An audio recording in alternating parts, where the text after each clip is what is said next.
What would it have been like to host a talent show in Beethoven's day? A crazy idea? In fact, music publisher Anton Diabelli organized a sort of Austria's Got Talent for composers and performers, with a result that will surprise you. While some 50 of Diabelli's colleagues submitted their applications, Beethoven once again snubbed everyone. He hijacked the project and composed all the possible entries himself. It became a global success, as we'll see in a moment. Amid the commotion Beethoven caused, a quiet and delicate entry to Diabelli's original composition might have been overlooked. The soft, melancholic piece outshone all the others. We'll tell you who wrote it and what ingenious formal and harmonic strokes of genius he employed. Diabelli submitted a waltz as the model for the variations he required for the talent show, a piece that was met with mocking comments from his colleagues. We'll also show you why their mockery was unjust. One must put the term waltz in quotation marks when referring to Diabelli's template. It is actually a German dance that has more of the character of a march than a swaying waltz. The piece was commented on ironically, especially by Beethoven, as we will see later. One can assume, however, that Diabelli wrote it consciously and quite appropriately as a model for variations. Such a piece was not meant to be an original masterpiece in its own right, but rather to provide raw material for further development. Diabelli's original waltz certainly has its own wit. With its stomping rather than swaying rhythm, it seems almost parodic. The melody is shifted to the bass and recalls a tuba line from a folk brass band. The bluntness with which Diabelli employs a so-called Rosalie sequence also seems almost mocking, or rather like a secret pitfall for the variations.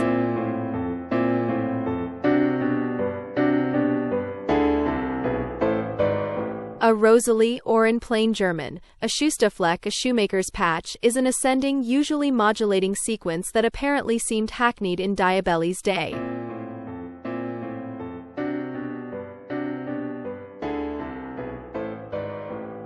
The waltz form with 32 measures is absolutely standard. In addition to the clumsy satirical melody, the capricious dynamics, with sforzati and dynamic contrasts, contribute to the form.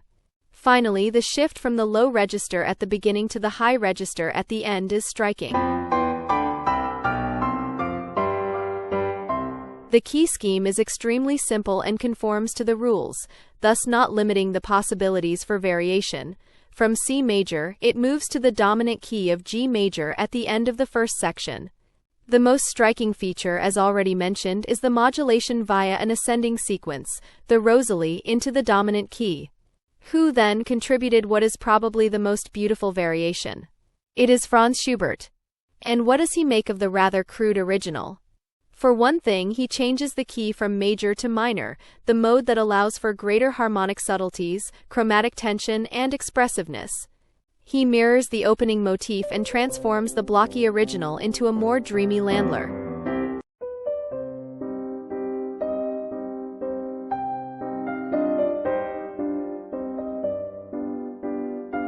He introduces middle voices with a life of their own and also reverses the ascending Rosalie into a descending sequence, harmonically and rhythmically intertwined in a sophisticated manner.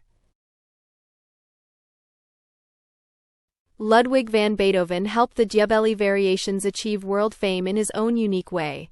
He wrote not just one, but 33 variations on the Diabelli waltz, thereby creating an independent cycle. That is why the title Diabelli Variations is today usually associated with Beethoven's independent cycle. Beethoven could not resist thoroughly mocking the Rosalie in a letter to Diabelli. For us listeners today, it may not be immediately clear without context why an ascending sequence of all things seemed so frowned upon. Apparently, it was used all too frequently by mediocre composers at the time due to a lack of genuine inspiration, making it seem trite. One can compare the effect to that of the unimaginative second-step modulations used as climactic crescendos in today's pop music. They seem just as predictable and dull. Schubert did not fall into this trap. Instead of ascending, he first descends a step from F minor to E flat, only to land not on the dominant key of G major or the parallel key of E flat major, but on the mediant key of A flat major.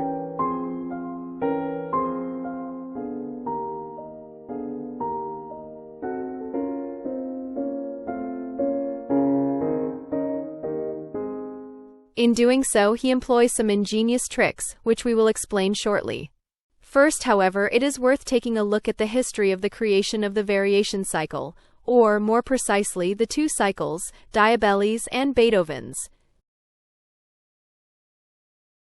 Anton Diabelli was, in his day, we're talking about Europe at the beginning of the 19th century following the Congress of Vienna, a well-known music publisher and composer. To promote a newly founded publishing house, he had the idea of asking the most prominent composers of the time in and around Vienna and the territories of the Danube monarchy to each contribute a variation on a waltz he had proposed. He planned to publish the collection under the label of a fictional patriotic artists association or German Vaterländische Künstlerverein. Diabelli succeeded in enlisting the luminaries of the time for the project, including Czerny, Hummel, Hüttenbrenner, Kalkbrenner, Kreutzer, and Archduke Rudolf of Austria himself. Czerny even encouraged his 11-year-old pupil Franz Liszt to submit a contribution. Diabelli also approached Beethoven. However, Beethoven ultimately decided to compose his own cycle instead. Beethoven's Diabelli variations are today regarded as a pinnacle of the variation form. Alongside Bach's Goldberg variations, they are arguably the most brilliant work in the genre.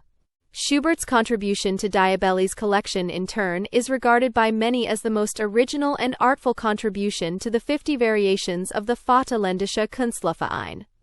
Incidentally, Beethoven was not pleased that Diabelli published the 50 variations he had demanded of the others as an independent cycle. He saw this as trivializing his own variation work. The Academia l'Art posits that the entanglement of structural levels in music is a fundamental principle of form. Compositions can be judged by how artfully and subtly the levels of meter, rhythm, interval sequences, motifs, articulations, and dynamics are asymmetrically layered. If you'd like to learn more about this, you'll find a detailed explanatory video on our channel. We highly recommend watching it attentively from start to finish.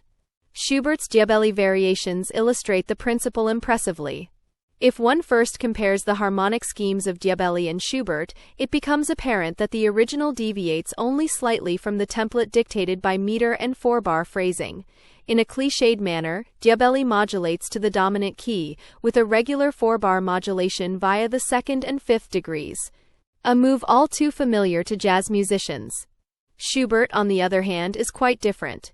He breaks the symmetry as early as the second 8-bar block with a passage over the tonic of the major parallel key, then also via a 2-5-1 cadence to A-flat major. This lands him a semitone higher than the usual dominant key. Schubert continues this chromatic shift in the second section. With A-flat as the dominant, he arrives at D-flat major. After 5 measures in F minor and via the C minor parallel key of E-flat major, he returns to C minor. The harmonic asymmetries and ambiguities are particularly evident in the excessive use of the shortened dominant seventh chord, that is, a dominant seventh chord without a root, which was already used in Bach's time to denote the diminished chord. The diminished chord first appears in the upbeat to measure 9 as a diminished chord on E. If one imagines the root note C, one sees that a 5-1 cadence from C7 to F minor is intended. Schubert uses the shortened dominant seventh chord more than a dozen times, especially in his reworking and refinement of Diabelli's Rosalie. Schubert introduces a surprising twist in measure 12, where he reinterprets a diminished C chord as a F dominant chord leading to B-flat minor. He further emphasizes the surprising use of this diminished chord outside the sequence pattern of the Rosalie with the dotted eighth note figure, which appears only once in the entire piece.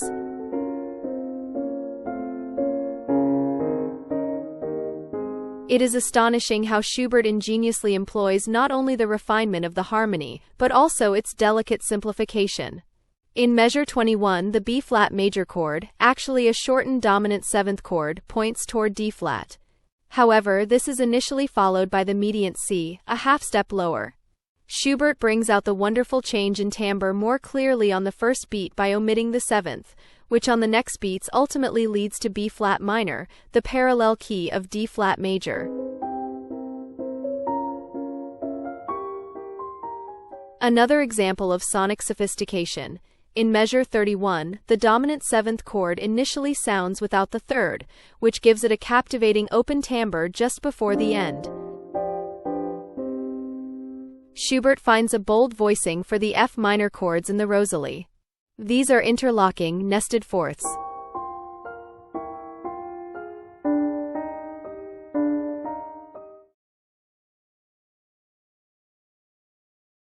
We have already seen that Beethoven mocked the Rosalie in Diabelli's waltz, which did not prevent him from drawing inspiration from it for 33 variations.